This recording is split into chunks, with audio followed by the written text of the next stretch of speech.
নমস্কার, আমি দিয়া। খবর শুনছেন আপডেট বাংলা চ্যানেল থেকে। জানাবো পশ্চিমবঙ্গ, দেশ এবং বিদেশের বাছাই করা 50টি তাজা খবর।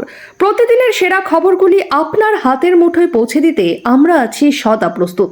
শুরুতেই জানাবো সংবাদ শিরোনাম। দুবরাজপুর রণক্ষেত্র, কেন্দ্রীয় বাহিনীর উপর অতর্কিত ইট বৃষ্টি, জখম 6 জওয়ান, ভাঙল পুলিশের গাড়িও। কালীঘাটের ওয়ার রুমে কড়া নজর মমতা অভিষেকের, চলছে হিসেব নিকেশ। অঙ্ক কি বলছে? কেন্দ্রীয় বাহিনীর জওয়ানের ধমকেই মৃত্যু 81 বছরের ভোটারের, অভিযোগ তুলে বুথে বিক্ষোভ স্থানীয়দের। শেষ বেলায় কিছু ইভিএম তুলে সাঁই সাঁই করে ছুটল গাড়ি, হাতে নাতে ধরলেন বিজেপি চন্দনা। বিজেপি প্রার্থীকে কিল চর ঘুষি, দেখা মিলল না কেন্দ্রীয় বাহিনীর, আলপথ ধরে পালিয়ে প্রাণ রক্ষা। 8 বিজেপি কর্মীকে তুলে নিয়ে গেল পুলিশ, কারণটাই কেউ জানে না। নবান্নটাকে তছনছ করে দিল, এর দায়িত্ব কিন্তু নিতে হবে আক্রমণ মমতা। ছাপ্পার খবর শুনে রুখতে গিয়ে আক্রান্ত লাভপুরের বিজেপি প্রার্থী, পুলিশের গাড়ি ভাঙচুর। এত ভোট কাটার পরেও এত শতাংশ ভোট কেন পড়ছে জানেন? যা বললেন মমতা। বিজেপি ক্ষমতায় এলেই পশ্চিমবঙ্গে চালু হবে এই যোজনা, জনসভা থেকে ঘোষণা নরেন্দ্র মোদীর। ক্ষমতা আছে বলে যা খুশি করা যায় না, নাগরিকদের হেনস্থা করা হচ্ছে, বাইকে কমিশনের বিধিনিষেধে মন্তব্য হাইকোর্টের। আপাতত ইডির মুখোমুখি হতে হচ্ছে না মন্ত্রী সুচিতকে, হাইকোর্ট জানালো, তবে ভোট মেটার পরই হাজিরা দিতে হবে। ডোমকলে বাম সমর্থকদের ভোট দিতে বাধা দেওয়ার অভিযোগ তৃণমূলের বিরুদ্ধে, রিপোর্ট তলব করল কমিশন। অসমের ডিটেনশন ক্যাম্পে একটিও হিন্দু নেই, বনগাঁ দক্ষিণে মতুয়াদের আশ্বাস হেমন্তের। শুভেন্দু প্রাক্তন হতে চলেছেন, প্রথম দফাতেই স্ট্রাইক রেট 133, বলছেন কুণাল। হরমুজে যুদ্ধ অব্যাহত, এবার ইরানমুখী তেলের ট্যাঙ্কার বাজেয়াপ্ত করল মার্কিন নৌসেনা। এবার হাওড়া পর্যন্ত চলবে মেট্রো, নির্বাচনী জনসভায় অমিত শাহের প্রতিশ্রুতি ঘিরে বিতর্ক। এটাই তো চেয়েছিলেন মমতা বন্দ্যোপাধ্যায়, টার্গেট সেট অনুব্রতর, স্পষ্ট জানালেন বাংলা বীরভূমের কত আসন পাবে তৃণমূল, দাবিতে টেনশনে বিরোধীরা। কালবৈশাখী আসছে, দক্ষিণের 12 জেলায় প্রবল ঝড় বৃষ্টির পূর্বাভাস, কবে থেকে? রহমতনগরে ভোটের দিনে হামলা, বিজেপি প্রার্থী অগ্নিমিত্রা পালের গাড়ি ভাঙচুর। ভোট চলাকালীন বিএলওকে মারধরের অভিযোগ, চাঞ্চল্য নারায়ণগড়ে। মালদায় কেন্দ্রীয় বাহিনীর বিরুদ্ধে পক্ষপাতিত্বের নালিশ তৃণমূলের, পাল্টা পরাজয়ের অজুহাত দিলেন খগেন মুর্মু। ওকে বৃন্দাবন দীঘায় পাঠাবো, বাবরি মসজিদের নির্মাণস্থল থেকে মমতা অমিত শাহকে হুমকি হুমায়ুনের। কেন্দ্রীয় বাহিনীকে দিয়ে ছাপ্পা দেওয়ার প্ল্যান করা হয়েছে, মোদীকে তোপ মমতার। আপনাদের কাছে একটা অনুরোধ রইল, আমরা প্রতিদিন চেষ্টা করি আপনাদের জন্য সঠিক, সংক্ষিপ্ত ও নিরপেক্ষ খবর পৌঁছে দিতে। আমাদের এই ছোট্ট চেষ্টাকে যদি আপনার ভালো লাগে তাহলে দয়া করে একটা লাইক দিয়ে পাশে থাকার বার্তা দিন। আপনার একটা লাইকই আমাদের আগামী দিনের অনুপ্রেরণা। এবার এক এক করে দেখে নিন বিস্তারিত।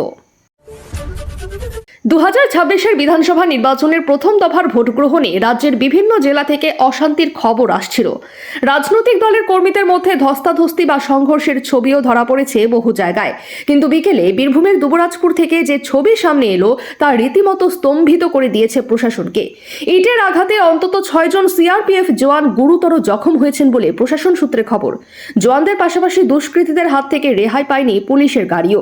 পুলিশের একটি গাড়িকে লক্ষ্য করে ভাঙচুর চালানো হয়, যার কাঁচ ভেঙে গুড়িয়ে দেওয়া হয়েছে। আহত জওয়ানদের উদ্ধার করে দ্রুত স্থানীয় স্বাস্থ্যকেন্দ্রে নিয়ে যাওয়া হয়েছে। নির্বাচন কমিশনের পরিসংখ্যান অনুযায়ী এবার বাংলায় নজিরবিহীন নিরাপত্তা বলয় তৈরি করা হয়েছে। মোতায়েন করা হয়েছে প্রায় 2407 কোম্পানি কেন্দ্রীয় বাহিনী, যার সংখ্যার বিচারে প্রায় 2.4 লক্ষ জওয়ান। ভারতের কোনো রাজ্যে এর আগে কোনো বিধানসভা নির্বাচনে এত বিপুল সংখ্যক সশস্ত্র বাহিনী ব্যবহার করা হয়নি। 2021 বিধানসভা নির্বাচনে প্রায় 725 কোম্পানি এবং 2024 লোকসভা নির্বাচনে 920 কোম্পানি বাহিনী থাকা সত্ত্বেও হিংসা রোখা যায়নি। এবার সেই রেকর্ড ভেঙে প্রায় 3 গুণ বাহিনী মোতায়েন করেও খোদ রক্ষীরাই আক্রান্ত হওয়ায় নিরাপত্তা ব্যবস্থা নিয়ে বড়সড় প্রশ্ন উঠে গিয়েছে। অশান্তির এই মুদ্রার উল্টো পিঠও রয়েছে। দুবরাজপুরের ঘটনায় একদিকে যেমন জওয়ানরা জওয়ানরা আক্রান্ত হয়েছেন, তেমনি গ্রামবাসীদের একাংশের অভিযোগ জওয়ানদের বিরুদ্ধেই। স্থানীয় বাসিন্দাদের দাবি, কোনো প্ররোচনা ছাড়াই কেন্দ্রীয় বাহিনীর জওয়ানরা বাড়ির ভেতর ঢুকে সাধারণ মানুষকে মারধর করেছেন এবং ঘরের জিনিসপত্র ভাঙচুর করেছেন। বাহিনীর এই অতি সক্রিয়তার জেরেই জনতা ক্ষিপ্ত হয়ে ওঠে এবং পাল্টা আক্রমণ চালায় বলে দাবি গ্রামবাসীর। যদিও এই অভিযোগের সত্যতা যাচাই করেনি নির্বাচন কমিশন। প্রথম দফার ভোট শেষ হতেই 23 এপ্রিলের পর থেকে জেলাগুলিতে থাকা বাহিনীগুলি ধীরে ধীরে কলকাতায় ফিরতে শুরু করবে। লালবাজার সূত্রে খবর, কলকাতায় প্রায় 200 থেকে 250 কোম্পানি কেন্দ্রীয় বাহিনী মোতায়েন করা হতে পারে, যাতে শহরে নির্ভয়ে মানুষ ভোট দিতে পারেন। তবে দুবরাজপুরের এই সংঘাতের পর কমিশনকে নতুন করে রণকৌশল সাজাতে হচ্ছে। এত নিরাপত্তাতেও কেন আধা সেনাদের রক্ত ঝরল এবং কেন পরিস্থিতি সামাল দিতে পুলিশের গাড়ি ভাঙচুর রোখা গেল না, তার বিস্তারিত রিপোর্ট তলব করা হয়েছে বীরভূম জেলা প্রশাসনের কাছে। দফার 152টি আসনে নির্বাচন, মোট 16টি জেলা এবং আসন 152টি।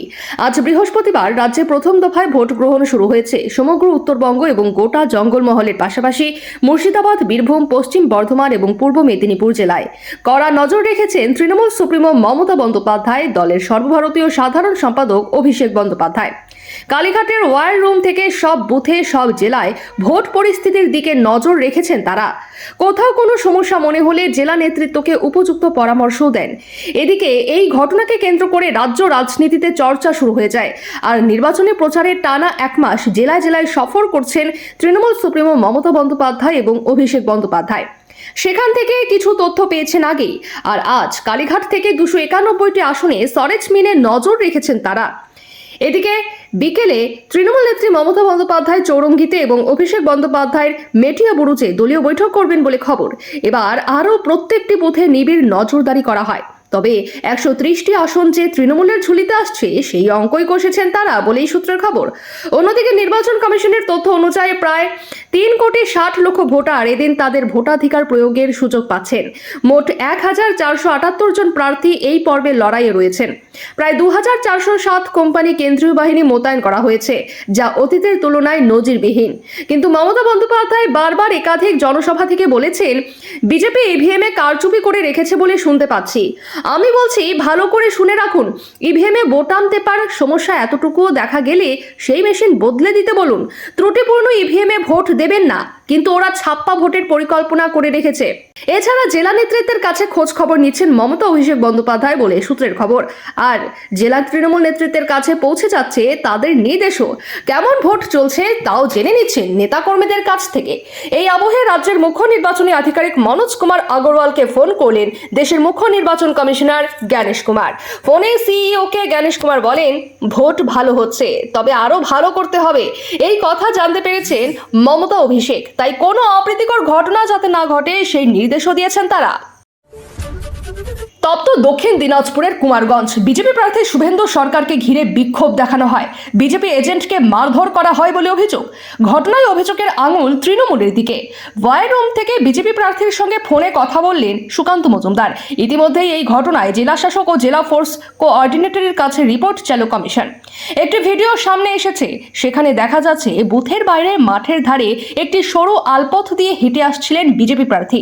তাকে প্রায় 10-12 জন ধরে ঘিরে ধরেন, তার উপর চড়াও হতে দেখা যায়। চলতে থাকে কিল চর, একজন ঘুষিও মারেন। সে সময়ে একজন উর্দি পরিহিত পিছন থেকে দৌড়ে আসেন, বিজেপি প্রার্থীকে পিছন থেকে জাপটে তাকে গার্ড করার চেষ্টা করেন, কিন্তু তার হাতের ওপর দিয়েও ঘুষি মারতে থাকেন 2-1 জন। পরে বিজেপি প্রার্থীকে আগলে নিয়ে একেবারে দৌড়ে মাঠ ধরে ওপর প্রান্তে নিয়ে যেতে দেখা যায় ওই ব্যক্তিকে, কিন্তু সে সময় কোনো কেন্দ্রীয় বাহিনীর জওয়ানকে দেখতে পাওয়া যায়নি। তবে বিজেপি প্রার্থীর কথায় কেন্দ্রীয় বাহিনী বুথের সামনে ও ভেতরে ছিলেন। তবে জানা যায় উদ্ধারকারী তার পার্সোনাল সিকিউরিটি। বিজেপি প্রার্থী অভিযোগ করেন, দক্ষিণ দিনাজপুরের পুলিশ সুপার নিরপেক্ষভাবে কাজ করছেন না। একাধিকবার অভিযোগ জানানো হয়েছে, কোনো পদক্ষেপ করা হয়নি, গাড়িও ভাঙচুর করা হয়েছে। যদিও তৃণমূলের বক্তব্য, এরকম কোনো ঘটনাই ঘটেনি। একাধিক জায়গায় বিজেপি বুথে এজেন্ট বসানোর লোক পাচ্ছে না, তাই নাটক করছে। বুথে নিজের ভোটাধিকার প্রয়োগের পরে মৃত্যু হলো এক বৃদ্ধের। এদিন বিকেলে ঘটনাটি ঘটেছে বাঁকুড়ার কোতুলপুর বিধানসভার জয়পুর ব্লকের উপ জগন্নাথপুর প্রাথমিক বিদ্যালয়ের 151 নম্বর বুথে। মৃতের নাম কাশেম চৌধুরী। বাড়ি জয়পুর ব্লকের কাশিচটা গ্রামে। কেন্দ্রীয় বাহিনীর ধমক চমকেই ওই ব্যক্তির হৃদরোগে মৃত্যু হয়েছে বলে অভিযোগ স্থানীয় বাসিন্দাদের। এই অভিযোগেই বুথের সামনে বিক্ষোভে ফেটে পড়েন এলাকার বাসিন্দারা। স্থানীয় বাসিন্দাদের দাবি, 81 বছর বয়সী ওই বৃদ্ধ ভোটার কার্ড না নিয়ে প্রথমে ভোট দিতে গেলেও তাকে ধমক দিয়ে বাড়ি পাঠিয়ে দেওয়া হয়। পরে বাড়ি থেকে ভোটার কার্ড নিয়ে এসে নিজের ভোটাধিকার প্রয়োগ করেন ওই ব্যক্তি। অভিযোগ, এরপর বুথ থেকে বেরিয়ে আসতেই ফের একবার কেন্দ্রীয় বাহিনী তাকে ধমক দিতে শুরু করে। স্থানীয় বাসিন্দাদের অভিযোগ, এতেই অসুস্থ হয়ে পড়েন ওই বৃদ্ধ। এই সময় অন্যান্য ভোটাররা অসুস্থ ব্যক্তিকে হাসপাতালে নিয়ে যাওয়ার জন্য কেন্দ্রীয় বাহিনীর কাছে গাড়ি চাইলে গাড়ি দেওয়া হয়নি বলে অভিযোগ।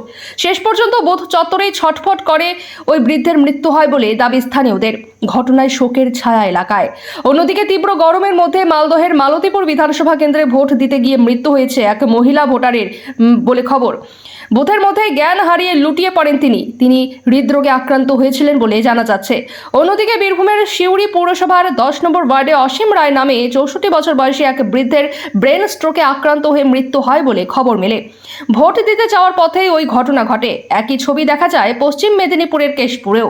ভোট দিয়ে বুথের বাইরে আসতেই অসুস্থ হয়ে মৃত্যু হয় ইসরাতন বিবি নামে 50 বছরের এক মহিলার। পটাশপুর বিধানসভার 234 নম্বর বামনবার বুথের ভোটার নিপেন্দ্রনাথ দাসের একই পরিণতি। 58 বছরের ওই ভোটার ভোটের লাইনে দাঁড়িয়ে অসুস্থ হয়ে পড়েছিলেন। ভোটের শেষ বেলায় তপ্ত হতে পারে বাংলা, সেই আশঙ্কা আগেই করেছিল নির্বাচন কমিশন। সেই মতো বাহিনীকে সতর্ক করেছিল, কয়েকটি জেলার নামও উল্লেখ করেছিল। সেই আবহের মধ্যেই বাঁকুড়ায় তৈরি হলো উত্তেজনা। সেখানে বেশ কয়েকটি ইভিএম বোঝাই গাড়ি আটকে প্রবল বিক্ষোভে ফেটে পড়লেন শালতোরার বিজেপি প্রার্থী চন্দনা বাউরি। বৃহস্পতিবার বিকেলে আচমকাই শালতোরার তিলুরির কাছে একটি বলেরো গাড়িতে বেশ কিছু ইভিএম দেখতে পেয়ে গাড়িকে ঘিরে তুমুল বিক্ষোভে ফেটে পড়েন শালতোরার বিজেপি প্রার্থী চন্দনা বাউরি। নিজের সামাজিক মাধ্যম অ্যাকাউন্ট থেকে গোটা ঘটনার লাইভ করেন চন্দনা বাউরি। গাড়িতে ইভিএম ছাড়াও তৃণমূলের বেশ কিছু পতাকা ছিল বলে দাবি বিজেপি প্রার্থীর। তার দাবি, তৃণমূলকে সুবিধা পাইয়ে দিতে বুথে ভোট হওয়া ইভিএম বদল করে রিসিভিং সেন্টারে জমা করার উদ্দেশ্যেই ওই গাড়িতে করে ইভিএম নিয়ে যাওয়া হচ্ছিল। অবিলম্বে নির্বাচন কমিশনের আধিকারিকরা ঘটনাস্থলে না পৌঁছলে ইভিএম বোঝাই ওই গাড়ি আগুনে পুড়িয়ে ফেলার হুঁশিয়ারি দেন বিজেপি প্রার্থী চন্দনা। ঘটনাকে ঘিরে একই অভিযোগে সামাজিক মাধ্যমে সরব হয়েছেন বিষ্ণুপুরের বিজেপির সাংসদ সৌমিত্র খাঁ। সৌমিত্র খাঁ এই ঘটনার সঙ্গে প্রশাসনিক আধিকারিকদের একাংশের যোগসাজশের অভিযোগ এনেছেন। বিজেপি চন্দনা বাউরি বলেন, আমি তো ময়দানে ছিলাম, বিভিন্ন বুথে বুথে যাচ্ছিলাম, কোথায় কি হচ্ছে তার সব কথা আমি জানাচ্ছিলাম অফিসারদের।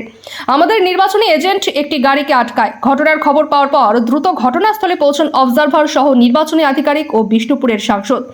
অবজারভারের দাবি, ওই ইভিএমগুলিতে কোনো ভোট নেওয়া হয়নি, রিজার্ভে থাকা ইভিএমগুলিকে নিয়ে যাওয়া হচ্ছিল। তারপরেও গোটা ঘটনার তদন্ত করে পুঙ্খানুপুঙ্খ রিপোর্ট দেওয়ার আশ্বাস দিয়েছেন অবজারভার।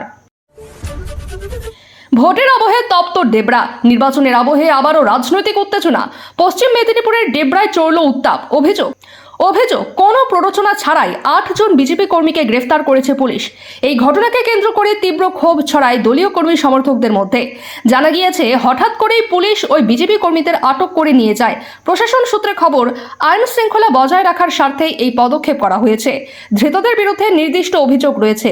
আইনানুগ প্রক্রিয়া মেনেই তাদের মেদিনীপুর জেলা আদালতে পাঠানো হয়েছে। ঘটনাকে কেন্দ্র করে এলাকায় চাঞ্চল্য ছড়িয়েছে। পরিস্থিতি সামাল দিতে এলাকায় অতিরিক্ত পুলিশ মোতায়েন করা হয়েছে। অর্ধেকের বেশি আসনেই প্রথম দফায় ভোট গ্রহণ শেষ। এবার লক্ষ্য দ্বিতীয় ও শেষ দফার ভোট।